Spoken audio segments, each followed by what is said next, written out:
Hi guys and welcome to a new video here on my channel. My name is Sandy. Thank you for joining me here today in our cozy chaotic corner of the internet. Now if you're new here, we do lots of bookish media fun videos here on the channel, and if this sounds like something you enjoy, make sure you hit the subscribe button. It really helps. And if you're returning, this is thanks for coming back. I love you the most. Now in today's video we're gonna continue our book blitz here, and we're actually gonna listen to a recommendation that I got on my Voxa app, and it's basically this book right here. Okay, and it's called An Italian Girl in Brooklyn by Santa Montefiore. And I'm not sure what to expect of this. I've seen it before. I'm thinking it's a very summery romance type of a thing, but I'm not quite sure what to expect. I'm going in pretty bluntly. It got recommended in under the summer read suggestions when you're looking into certain countries, and I chose Italy because of course. So I was like, you know what, I had a few plenty chores to do around the house, and I was like, sure, let's just give it a shot. So with that being said, we're gonna start this today and add it in our book blitz here. We were not planning on it, but you know what, why not? We're just gonna go with the flow and see exactly what's gonna happen. So I'm gonna see you in a bit with our first update. I have no idea what to expect, so let me know in the comments down below if you're ready. What do you think of it? Because I'm very much curious to see what's about to happen here. Okay guys, so update time.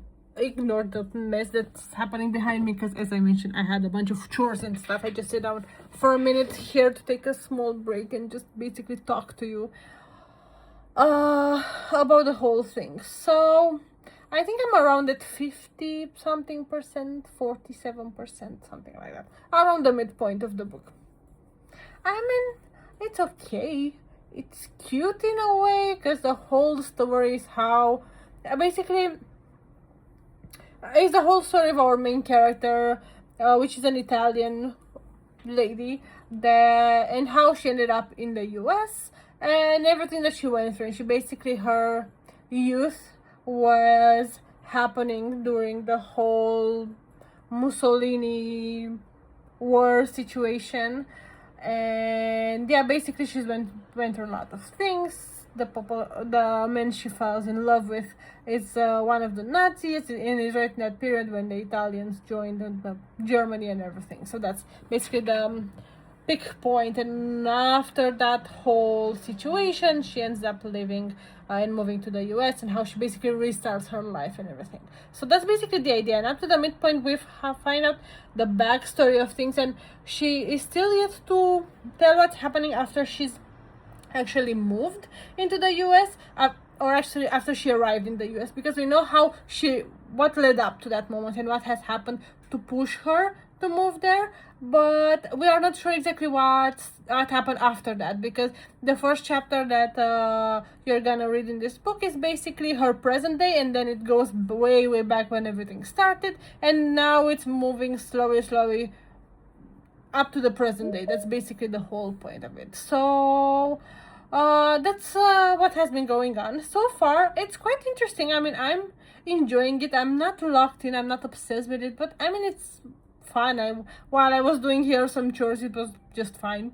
Nothing wow, nothing great, you know. It was a very decent insert generic read a bit.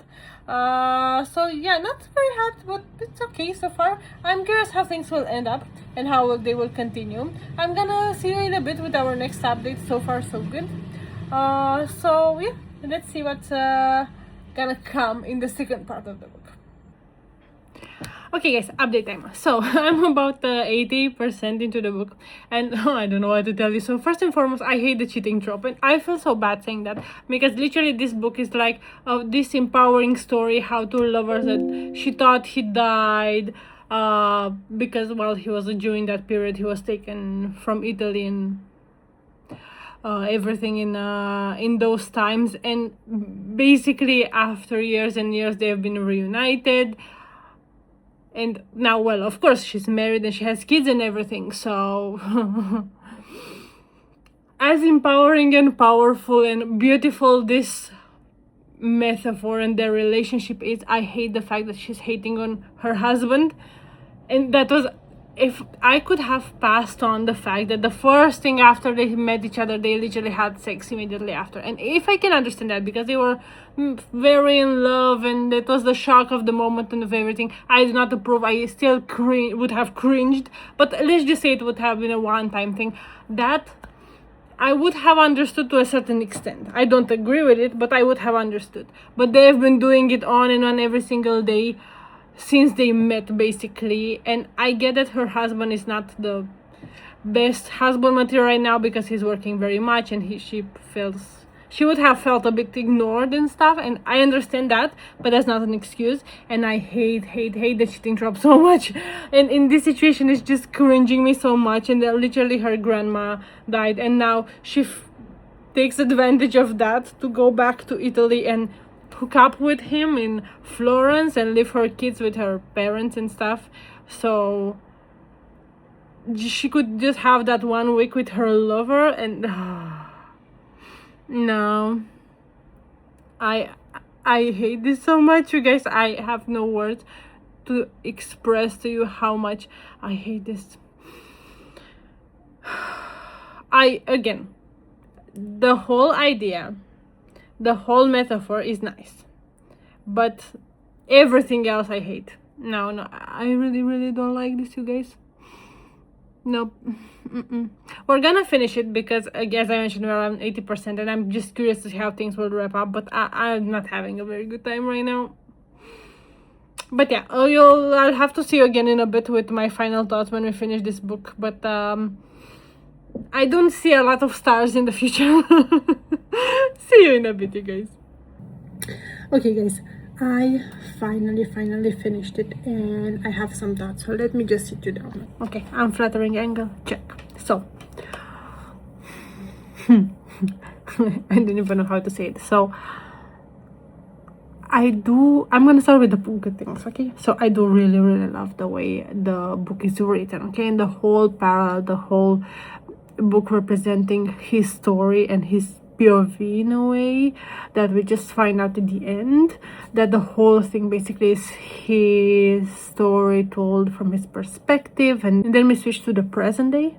So the whole story is in a way from his perspective, and then we switch to the present day, and then everything has a happy ending now. So I think I told you yesterday, I absolutely hate the cheating trope, okay? And in this one specifically, because it's so nicely written, and the fact that she just decides at some point that she's not gonna have an affair anymore after she's been doing it for months, decides to keep him as a friend, and then, you know, okay, nothing happens after between them, and she decides to tell her husband everything except for the fact that she actually cheated on him. Then he becomes like a family friend, and then when he dies, he actually gives his blessing for them to be together without him actually knowing that she's been cheating on him for a good while before he actually found out about everything. So I really hate that so much. So I hate that in principle, okay, not in the way it was written. And in the way it was written, it was actually quite sweet and nice, and I do understand that the whole point here was this empowering story and this whole journey and everything, okay? So I totally get it, but maybe it's just me, maybe it just hits a little soft spot for me, but I absolutely hate the way he was treated. I think he deserved better, okay? He was neglecting her, he was focusing on work and all of that, I get that, but I still think he deserves so much better. So I really hate the way things happen, and I cannot. I mean, if you don't have a problem with the cheating trope, then I'm pretty sure you're gonna eat this up. You're gonna absolutely love it, because as I mentioned, it's so well written, the story is so beautiful. Even when we got to the end, it got me a bit goosebumps and stuff, because again, it's quite an empowering, beautiful story, and I feel bad to have a negative opinion about it, since it's about a survivor in a way, and it's a full of hope type of a story. But the whole cheating thing is just bugging me so much that I simply cannot. I'm not sure how to rank this, because objectively speaking, I think it could be a 3.5, okay? Now, subjectively speaking, I would give it a 2. So I think I'm gonna give it a 3. Actually, it will be a 2.75, but I'm just gonna round it up to a 3. And that's simply because the cheating trap is just driving me insane, and I cannot deal with that. So that's gonna be it for my review. All in all, it was enjoyable, sure, but I don't know, if you don't mind the cheating trope, then go for it. If you do, then don't. Most probably it's gonna piss you off just as it did me, but you do you. If this sounds interesting for you, then go ahead. All in all, it was quite an interesting experience, I would say, overall. And yeah, with that being said, we're gonna wrap up the vlog here. I hope you had a good time spending the day with me. Again, make sure you follow me on Instagram and TikTok for shorter bits and day-to-day life, and also on Patreon for some random reactions. And don't forget to hit the like button if you enjoyed today's video. Make sure to check the other list. I'm gonna link here somewhere the whole playlist, because we've been doing this for a while. We're actually crossed the midpoint. I think we're about day 19, something like that, if my count is right. I have no idea exactly when this will go, but at least when I'm filming, this is day 19. So it's been something. It's been intense. So yeah, with that being said, thank you again for choosing to spend the day with me, and until the next time I see you, which in this case is tomorrow, stay cozy in your case, you guys. Bye.